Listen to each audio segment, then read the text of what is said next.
I'm sure many of you will have seen a very interesting article published by the New York Times. For their Turning Points magazine or feature, Eric Schmidt, executive chairman of Google, has contributed his thoughts on how to build a better web. Or to be more specific, how we might build a better web in the following year in light of Daesh's use of social media. That's the context we're given immediately. We're talking about Daesh. They are, obviously and rightly, going to be the baddies. They're who we don't want to help, and who we all, in fact, I'm sure, would like to hinder. Then, in immediate contrast with the context given, in the first paragraph, we're presented with who we would want to be safe and who we would want to be supported online. A hypothetical little girl, representing those having their lives changed by the internet and getting online for the first time. Consider, for instance, he writes, that a girl in a schoolhouse in rural Indonesia may read this article on a tablet today, something that was impossible for her as recently as a year ago. Her experience online, when she leaves this article and ventures out onto the rest of the web, is one that holds great potential. And it certainly does. And actually, regarding the majority of the article, if taken chunk by chunk, I agree with almost everything he said, almost every little point. If you go read it yourself, you'll see that the overall point seems to be, the internet is just a tool, people use it for good stuff, people use it for bad stuff. We should be using it for good stuff.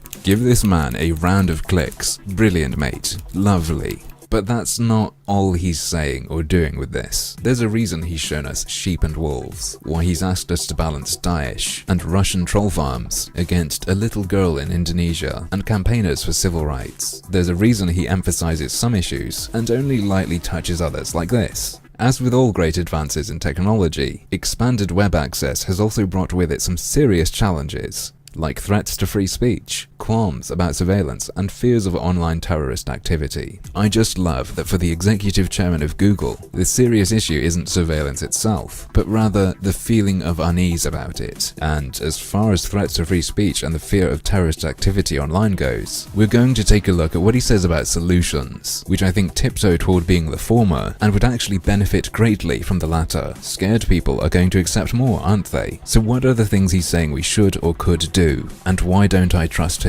This is going to sound good and then go quite wonky quite quickly. Authoritarian governments tell their citizens that censorship is necessary for stability. That they do. It's our responsibility to demonstrate that stability and free expression go hand in hand. Sounds great. We should make it ever easier to see the news from another country's point of view. Again, cool. Just sounds like more people talking, more people able to see. And understand the global consciousness free from filter or bias. Right. That sounds fantastic too, whatever he means by global consciousness. However, this is Mr. Executive Chairman of Google talking about being without filter to see how things are. Now, this isn't the biggest thing in the world, and I've talked about this before, but if you search for a Confederate flag using the Google search engine and try to check what shopping results there are, your search will be filtered and you will be lied to. You will be told there are no matches, when of course there are plenty, and you can see by searching Confederate plus flag or flag Confederate. Again, not the worst thing, but a clear example of Google engaging in fuckery. Not saying, sorry, we're not going to let you search that, just sneakily making it seem like there's nothing. And I'm sure there's other stuff that works like this. So pardon me if I don't trust Google or the executive chairman of Google when it comes to making it easier to see anything without filter or bias. Having said that though, it's not even entirely clear what he means, is it? So let's carry on. What else could or should be done? We should build tools to help de-escalate tensions on social media, sort of like spell checkers, but for hate and harassment. So what would that be? Some kind of automated tone policing software? I'm sorry, that seemed like a really mean thing to say. Did you mean to write,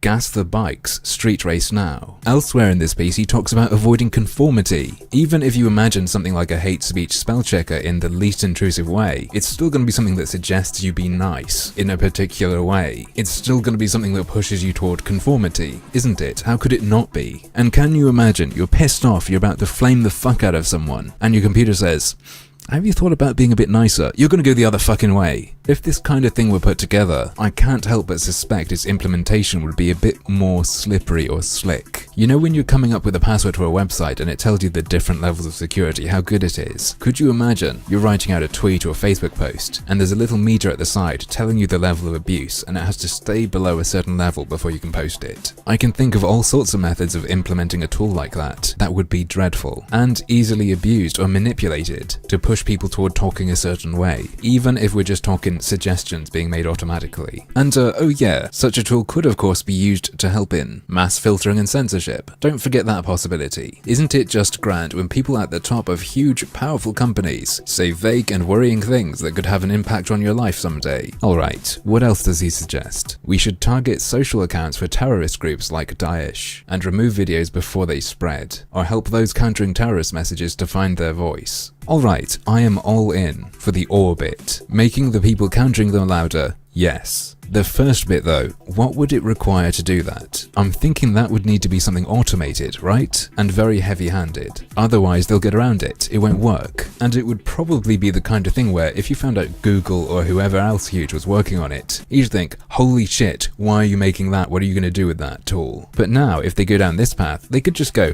oh, it's to fight Daesh. It will never be abused. If he doesn't mean something like that, what does he mean? Like add an emergency ISIS button to report forms? I can only really imagine it being something ineffective, or something effective but ripe for abuse, or rather effective in terms of getting rid of stuff. And I don't think that's a winning strategy anyway. Let's see what else he says. Without this type of leadership from government, from citizens, from tech companies, the internet could become a vehicle for further disaggregation of poorly built societies and the empowerment of the wrong people and the wrong voices. I guess because we're right near the end, I'll finish off reading it and then comment. The good news is, it's all within reach. Intuition, compassion, creativity. These are the tools that we will use to combat violence and terror online, to drown out the hate with a broadly shared humanity that only the web makes possible. It's up to us to make sure that when the young girl reading this in Indonesia on her tablet moves on from this page, the web that awaits her is a safe and vibrant place,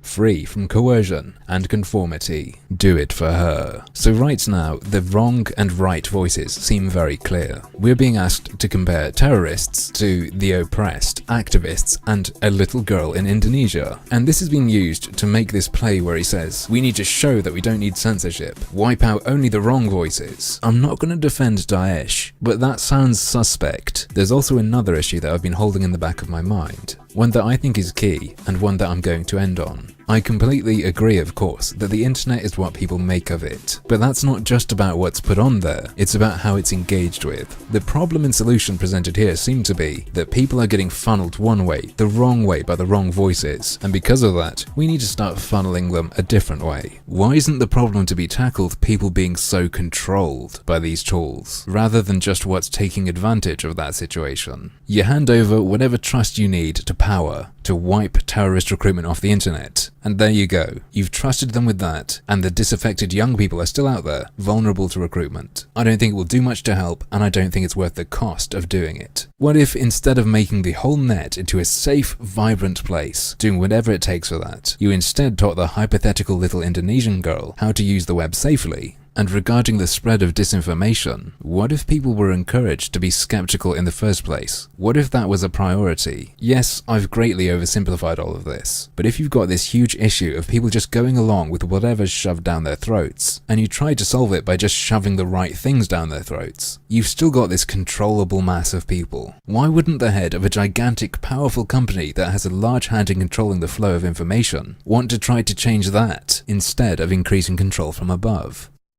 Oh. But, as usual, that's just another one of my harmful opinions. In case you missed it, there's a new Burning Brain shirt design available. Links are in the description and they're still available for a few more days.